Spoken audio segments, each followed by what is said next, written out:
રાજ્યમાં વરસાદી માહોલ ધીમે ધીમે જામી રહ્યો છે। પાછલા 24 કલાકમાં 78 તાલુકામાં હળવાથી મધ્યમ વરસાદી ઝાપટા પડ્યા છે। તો આજે સમગ્ર રાજ્યમાં ગાજવીજ સાથે સામાન્ય વરસાદની આગાહી કરવામાં આવી છે।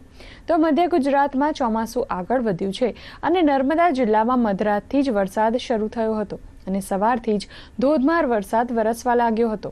તો વડોદરામાં પણ ગત રાતથી ભારે પવન સાથે વરસાદ શરૂ થયો હતો।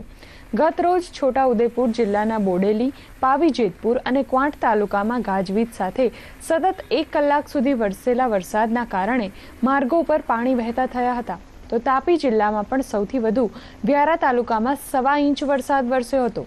24 જૂનના રોજ અમરેલી, ભાવનગર, ભરૂચ, સુરત, વલસાડ, નવસારી, નર્મદા અને છોટાઉદેપુર જિલ્લાના કેટલાક વિસ્તારોમાં ભારે વરસાદ પડવાની આગાહી કરવામાં આવી છે।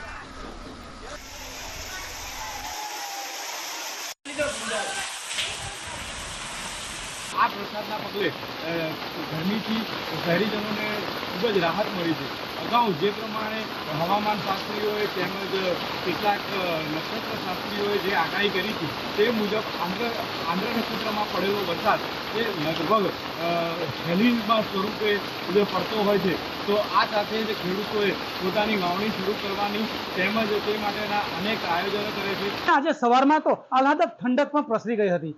કહી શકાય કે ચોમાસું હવે નર્મદા જિલ્લામાં આવી ગયું છે અને આ જ ચોમાસાને કારણે ખેડૂતોમાં પણ ખુશીની લહેર વ્યાપી ગઈ છે, કેમ કે તેમને જે બિયારણ રોપ્યું હતું તે બિયારણને હવે ચોક્કસ જીવતદાન પણ મળશે।